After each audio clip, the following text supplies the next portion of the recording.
ओ भाई सबसे पहले तो अस्सलाम वालेकुम दोस्तों, मैं हूँ शाहरुख और आप लोगों के सामने एक और दिन में आप लोगों के लिए आ चुका हूँ पे कौन मशीन चला रहा है यार।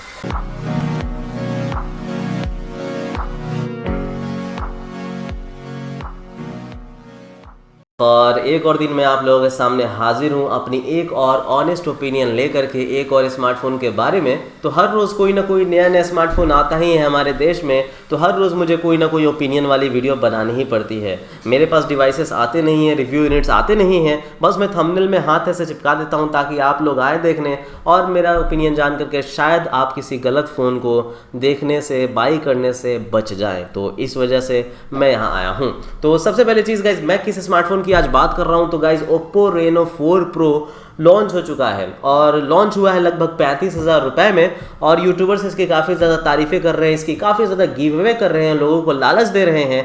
And at the end guys ये भी एक चाइनीज़ी फ़ोन है, लेकिन जो यूट्यूबर कभी चाइनीज़ एप्लीकेशंस को हाथ में सैनिटाइजर लगा करके डिलीट किया करते थे, वही यूट्यूबर आजकल चाइनीज़ फ़ोन्स का काफ़ी ज़्यादा गिव अवे कर रहे हैं, काफ़ी ज़्यादा प्रमोशन कर रहे हैं। Why, Dada? Why? This is business. हालांकि गाइस ज़्यादा कंट्रोवर्शियल बातें मैं नहीं करूंगा, सीधा सीधा मैं आपको बताऊंगा कि ये जो स्मार्टफोन है कैसा है और क्या कुछ अच्छाइयाँ हैं क्या कुछ बुराइयाँ हैं, सिंपल वर्ड्स में मैं आपको समझा दूंगा। तो ज़्यादा लंबी वीडियो बनाने की कोशिश नहीं करूंगा। ये जो स्मार्टफोन है इसकी जो डिस्प्ले है वो कमाल की है, ज़बरदस्त है। 6.5 इंचेस का full HD+ super AMOLED display मिल जाता है जो कि 90 हर्ट्ज का दिया गया है और गोरिल्ला ग्लास 6 आपको यहाँ पे दिया गया है। तो डिस्प्ले ज़बरदस्त है, बवाल है, कोई भी कमी नहीं है। कर्व डिस्प्ले है गाइज, पूरा का पूरा 3D कर्व देखने में ज़बरदस्त लगता है। दूसरी चीज़, इसका बैटरी बहुत ही लाजवाब है। जो बैटरी है गाइज वो आपको 4000 mAh का मिलता है, लेकिन जो चार्जिंग है वो आपको 65 वॉट्स का मिलता है। यानी कि आपकी जो बैटरी है वो 20 से 25 मिनट या 30 मिनट के अंदर फुल चार्ज हो जाएगा 0 से 100%, जो कि ज़बरदस्त बात है। लेकिन बस यही दो चीज़ है जो कि इसमें प्रो है। इसके अलावा जितने भी चीज़ें हैं मुझे सब कुछ कमियाँ ही लगी। जी हाँ, डिस्प्ले और बैटरी को छोड़ करके हर चीज़ कमी लगी। अगर बात करूँ मैं बिल्ड क्वालिटी की, तो आपको इसमें प्लास्टिक का बैक मिलता है। जी हाँ गाइस, 35,000 रुपए का फ़ोन और प्लास्टिक का बैक, प्लास्टिक का फ्रेम, क्या स्टर्डीनेस दिया है भाई, क्या बिल्ड क्वालिटी दिया है। वैसे मैं कुछ यूट्यूबर को ये बोलते हुए सुन रहा था, वो कह रहे थे कि ओप्पो की जो रेनो सीरीज़ है वो दो चीज़ों के लिए जानी जाती है, एक है बिल्ड क्वालिटी, दूसरा है कैमरा। बिल्ड क्वालिटी, ये प्लास्टिक बिल्ड क्वालिटी है 35,000 रुपए में। Shut up! Shut up! This is business. Hey. लेकिन उसके बाद जो दूसरी कौन है गाइस वो है इसका कैमरा। इसका कैमरा आपको 4 कैमरा मिलता है, क्वाड कैमरा मिलता है, 48 मेगापिक्सल का सोनी IMX586 सेंसर मिलता है, 8 मेगापिक्सल का अल्ट्रा वाइड एंगल लेंस मिलता है, 2 मेगापिक्सल का मैक्रो लेंस और 2 मेगापिक्सल का डेप्थ सेंसर। अब इसके बारे में ज़्यादा कुछ बोलना जरूरी क्या, आप ऑटोमेटिक समझ गए कि बस दिखावे के लिए 2 मेगापिक्सल डेप्थ सेंसर डाल दिया, 2 मेगापिक्सल मैक्रो लेंस डाल दिया, 8 मेगापिक्सल का अल्ट्रा वाइड डाल दिया, तीनों कैमरा आपका किसी भी काम का नहीं इस प्राइस रेंज में।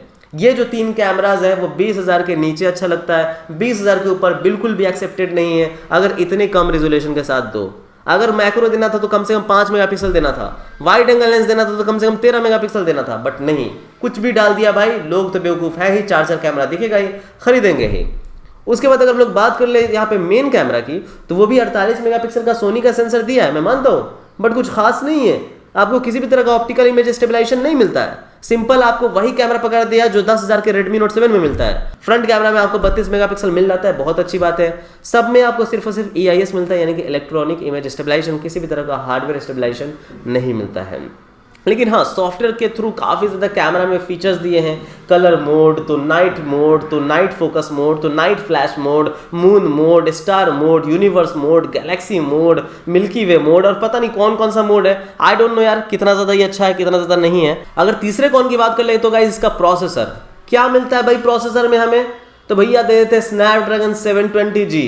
अब नाम के लिए स्नैपड्रैगन पकड़ा दिया क्योंकि पिछले रेनो फोन में आपको मीडियाटेक मिलता था, इसलिए इसमें स्नैपड्रैगन मिलता है, तो लोग तो भैया खुश हो जाएंगे क्योंकि इसमें आपको स्नैपड्रैगन 720G मिलता है। अरे भैया ये Snapdragon 720G Poco M2 Pro में जो 13-14 रुपए में मिल रहा है, आप 35,000 का फोन लॉन्च कर रहे हो, कम से कम एक 5G वाला चिपसेट यानी कि स्नैपड्रैगन 765G लॉन्च कर देते।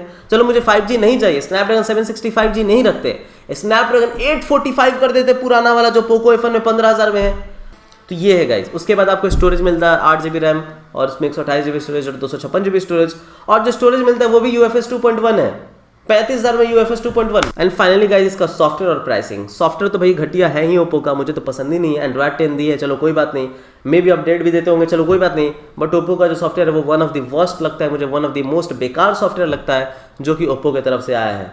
एंड फाइनली गाइस प्राइसिंग 35,000 रुपये नहीं, क्या 35,000 रुपये क्या है भाई। मैं OnePlus NORD में कमियां निकाल दिया जो कि इतनी अच्छी फ़ोन है, और अब 35,000 रुपये में आप बच जाओगे। ये क्या, ये मतलब क्या है भाई। फ़ोन लॉन्च करने से पहले ये ज़रा सा सोचा करो कि ये टेक स्टार क्या कहेगा आपके फ़ोन के बारे में।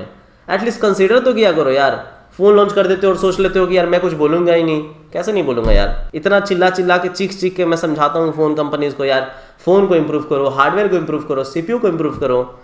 लेकिन नहीं, ये नहीं समझेंगे लोग, बस गिमिक गिमिक गिमिक करेंगे और लोगों का काटने पे रहेंगे। Why, Dada? Why? This is business.